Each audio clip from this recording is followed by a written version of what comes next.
Bienvenidos a Voces de Mil Mundos.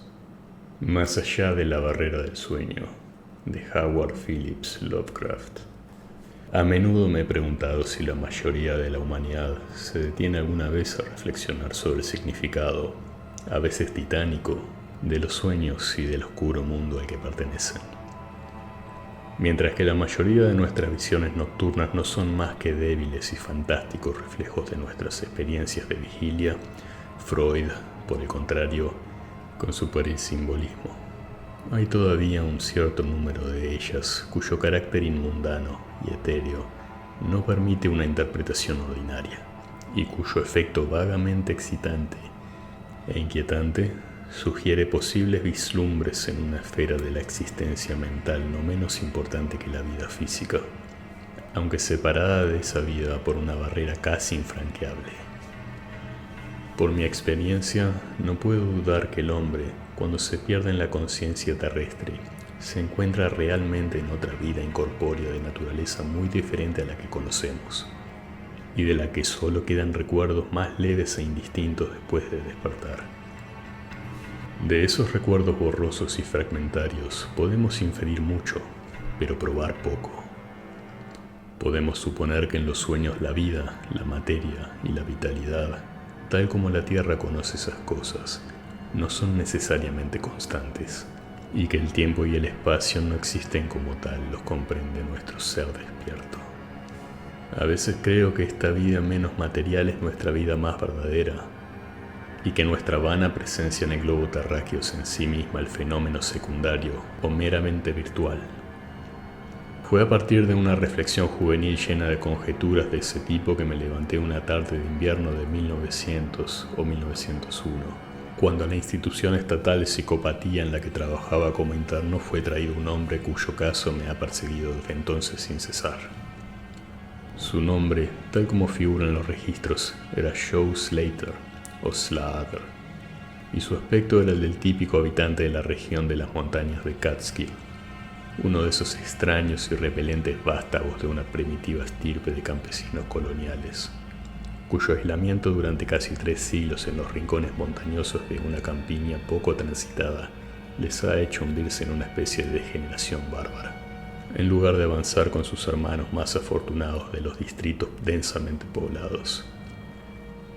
Entre esa extraña gente, que corresponde exactamente al elemento decadente de la basura blanca en el sur, la ley y la moral son inexistentes, y su estado mental es probablemente inferior al de cualquier otro sector de la población nativa americana. Joe Slater, que llegó a la institución custodiado de 4 policías estatales, que fue descrito como un personaje altamente peligroso, ciertamente no presentaba ninguna evidencia de su peligrosa disposición cuando lo vi por primera vez.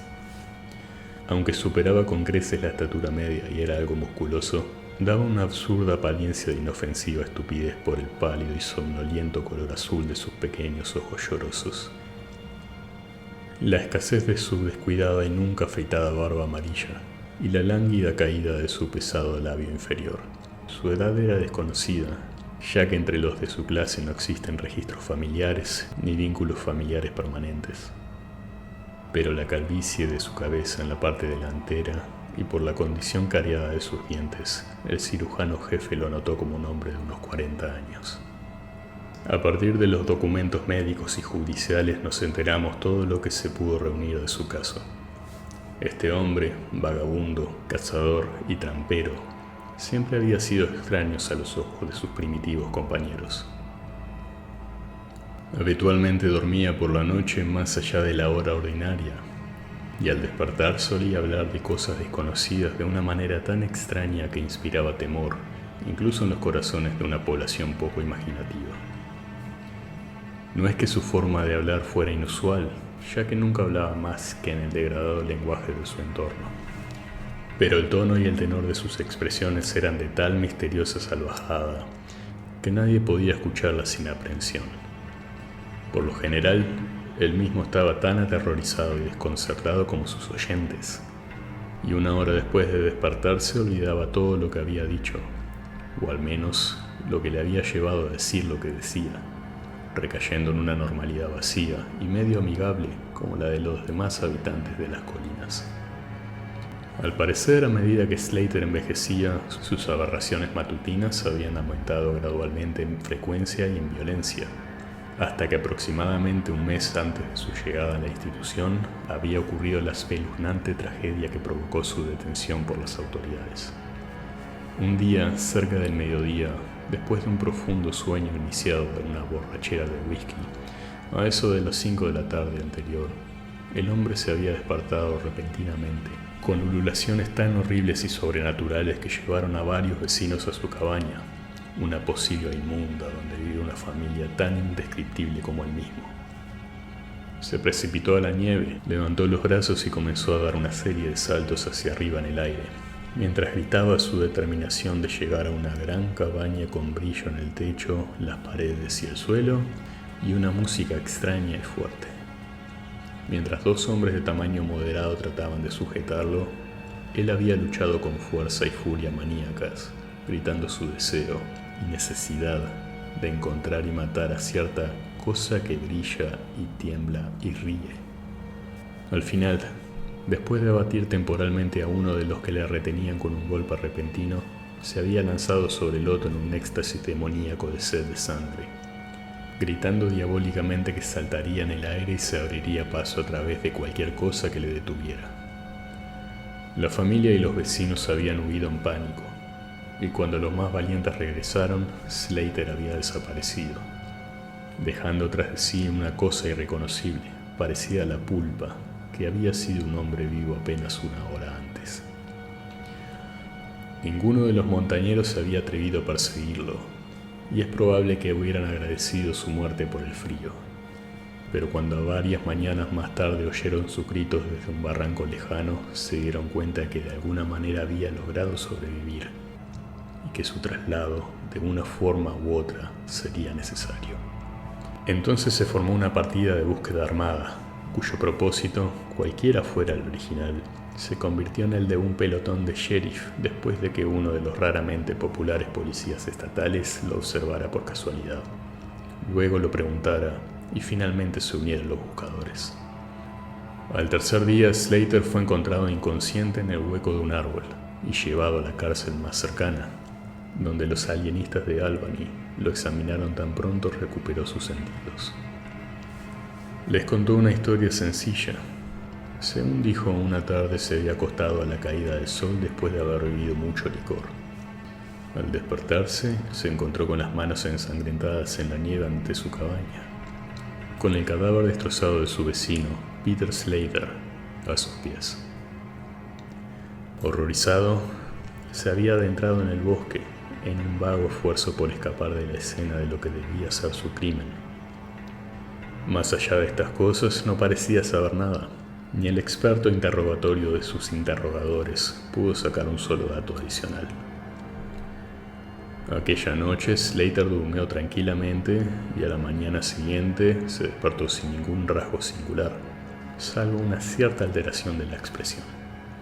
El doctor Barnard, quien había estado observando al paciente, creyó notar en los pálidos ojos azules un cierto brillo singular, y en los flácidos labios un apretamiento casi imperceptible, como de inteligente determinación.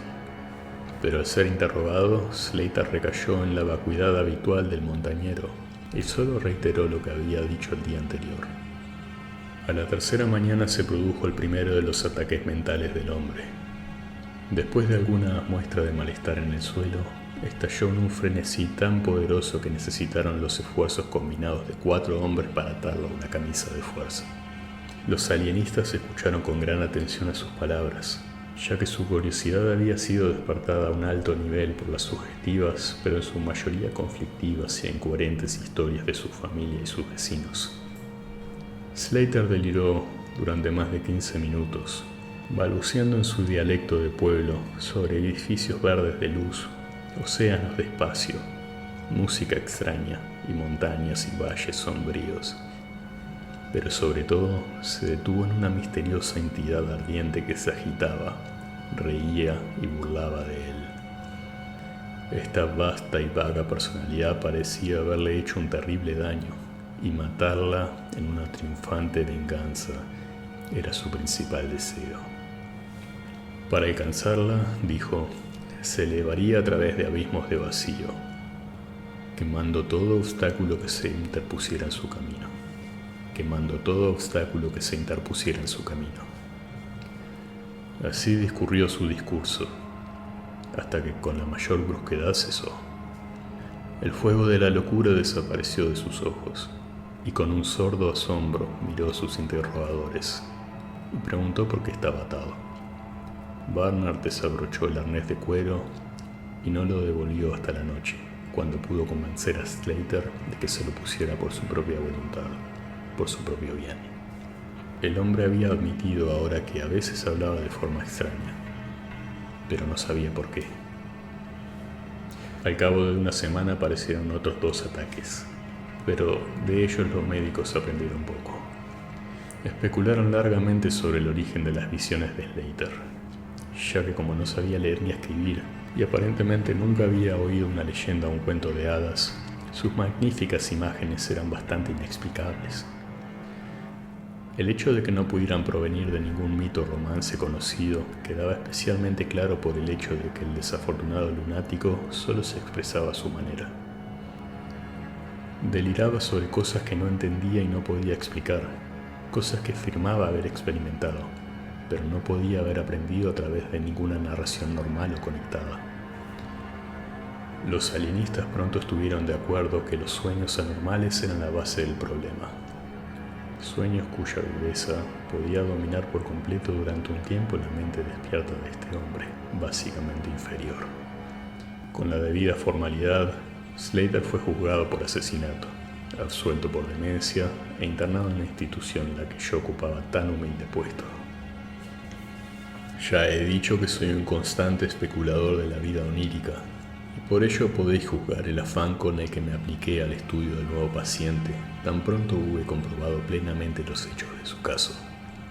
Parecía percibir en mí cierta simpatía, nacida sin duda del interés que no podía disimular y de la suavidad con la que le interrogaba.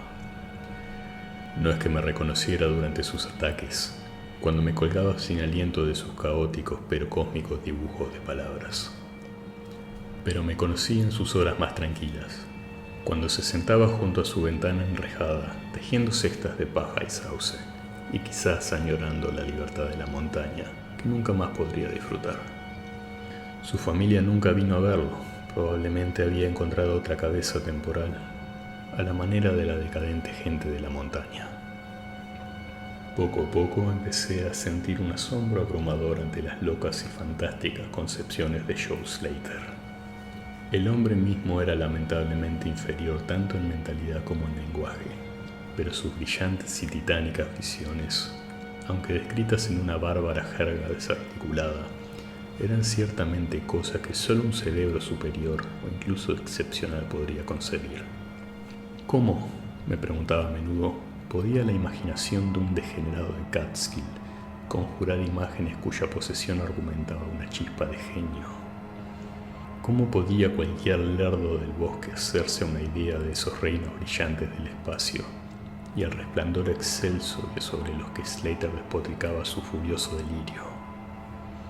Cada vez me inclinaba más a creer que en la lamentable personalidad que se encogía ante mí se encontraba el núcleo desordenado de algo que estaba más allá de mi comprensión, algo infinitamente más allá de la comprensión de mis colegas médicos y científicos más experimentados pero menos imaginativos. Y, sin embargo, no pude extraer nada definitivo del hombre. El resumen de toda mi investigación fue que, en una especie de vida onírica semicorporal, Slater vagaba o flotaba por valles resplandecientes y prodigiosos, praderas, jardines, ciudades y palacios de luz, en una región ilimitada y desconocida para el hombre, que allí no era un campesino ni un degenerado, sino una criatura de importancia y de vida viva, que se movía con orgullo y de forma dominante, y que solo era frenada por un enemigo mortal, que parecía ser una estructura visible pero etérea, y que no parecía tener forma humana, ya que Slater nunca se refería a él como una persona, o como algo más que una cosa. Esta cosa le había hecho a Slater algún daño espantoso pero sin nombre, que el maníaco, si es que lo era, anhelaba vengar. Por la forma en la que Slater aludía a sus tratos, juzgué que él y la cosa luminosa se habían encontrado en igualdad de condiciones, que en su existencia onírica el hombre era él mismo una cosa luminosa de la misma raza que su enemigo. Esta impresión se vio reforzada por sus frecuentes referencias a volar por el espacio y a quemar todo lo que le impedía avanzar. Sin embargo, estas concepciones estaban formuladas con palabras rústicas, totalmente inadecuadas para transmitirlas, circunstancia que me llevó a la conclusión de que si existía un verdadero mundo onírico, el lenguaje oral no era medio de transmisión del pensamiento. Podría ser que el alma del sueño que habitaba ese cuerpo inferior se esforzara desesperadamente por pronunciar cosas que a la simple y vacilante lengua de la torpeza no podía pronunciar. Podría ser que estuviera frente a emanaciones intelectuales que explicarían el misterio, si pudiera aprender a descubrirlas y leerlas. No le conté esas cosas a los médicos más viejos, porque la mediana edad es escéptica, cínica y poco dispuesta a aceptar nuevas ideas. Además, el director de la institución me había advertido hace poco, a su manera paternal, que estaba trabajando demasiado, que mi mente necesitaba un descanso. Hacía tiempo creía que el pensamiento humano consistía básicamente en un movimiento atómico o molecular. Convertía en ondas de éter de energía radiante como el calor, la luz y la electricidad. Esta creencia me había llevado a contemplar la posibilidad de la telepatía o la comunicación mental por medio de un aparato adecuado, y en mis días de estudiante había preparado un conjunto de instrumentos de transmisión y recepción, algo similares a los aparatos de mala calidad empleados por la telegrafía sin hilos en ese periodo crudo anterior a la radio. Los había probado con un compañero de estudios, pero al no obtener ningún resultado, los había guardado junto a otros cachivaches científicos para un posible uso futuro. Ahora, en mi intenso deseo de indagar en la vida onírica de Joe Slater, busqué de nuevo esos instrumentos y pasé varios días reparándolos para la acción. Cuando estuvieron completos de nuevo, no perdí la oportunidad de probarlos. En cada estallido de violencia de Slater, ajustaba el transmisor a su frente y el receptor a la mía, haciendo constantemente delicados ajustes para diversas longitudes de onda hipotéticas de energía intelectual. No tenía mucha idea de cómo las impresiones del pensamiento, si se transmitían con éxito, despertarían una respuesta inteligente en mi cerebro, pero estaba seguro de que podía detectarlas e interpretarlas. En consecuencia, continué mis experimentos, aunque sin informar a nadie de su naturaleza.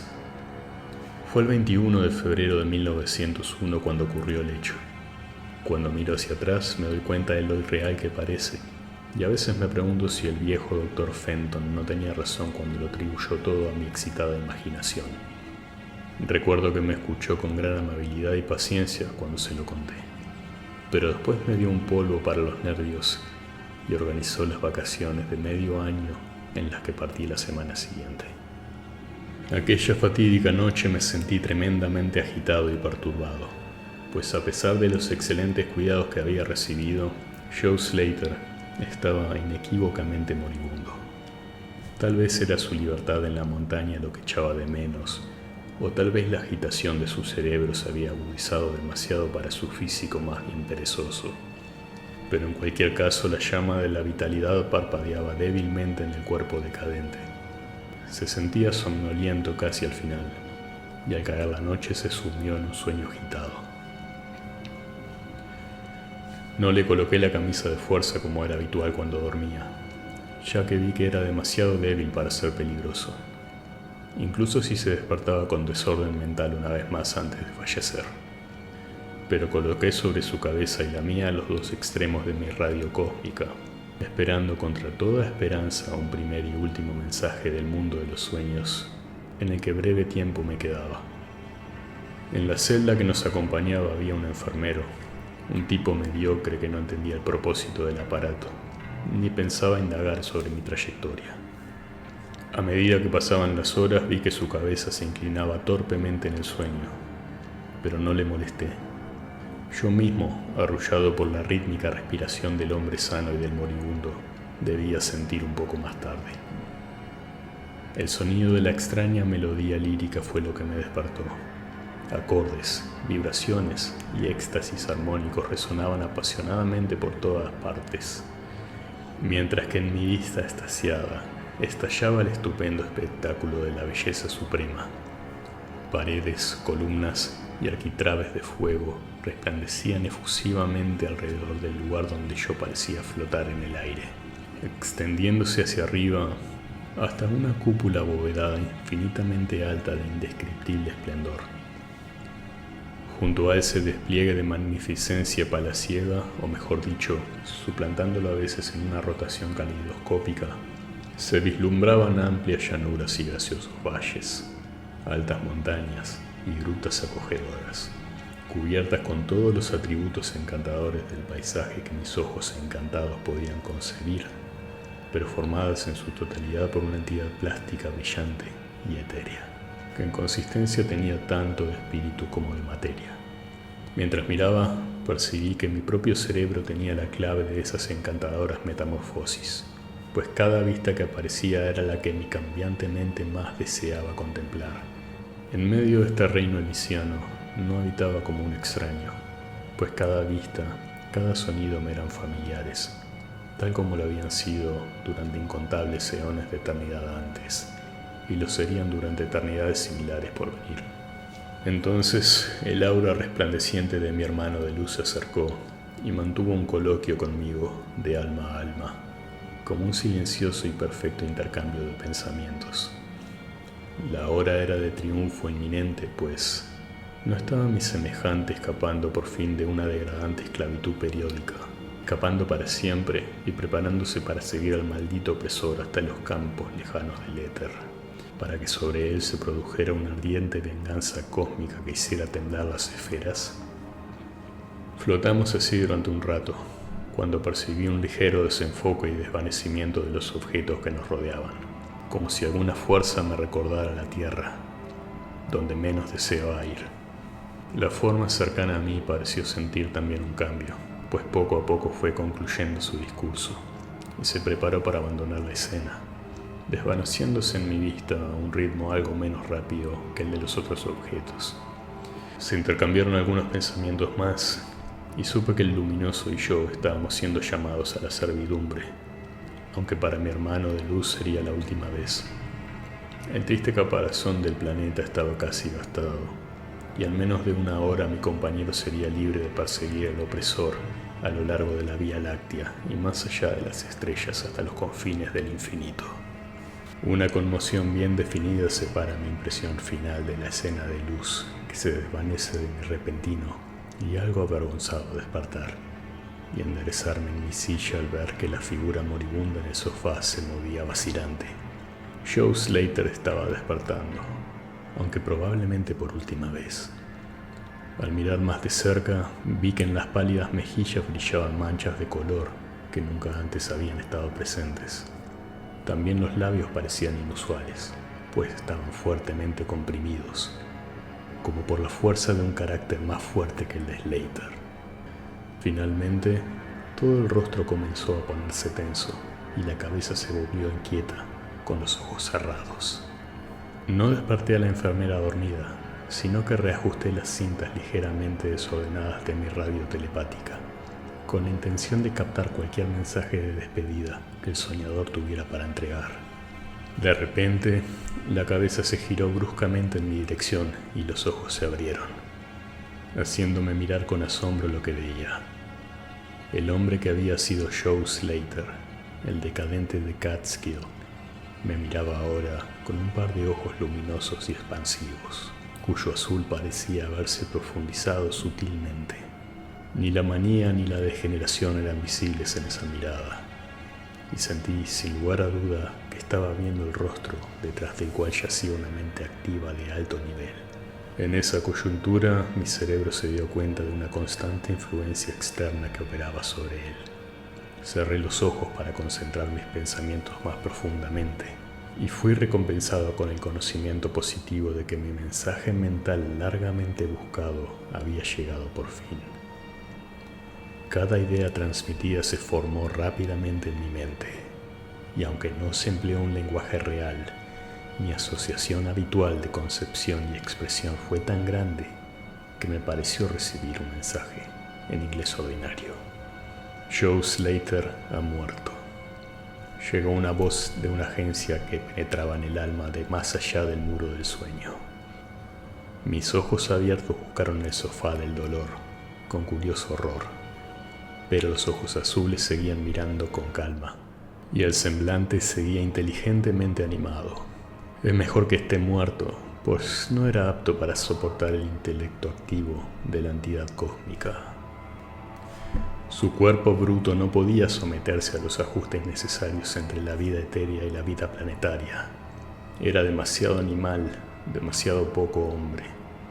Sin embargo, es a través de su deficiencia que has venido a descubrirme, pues las almas cósmicas y planetarias, por derecho, nunca deberían encontrarse.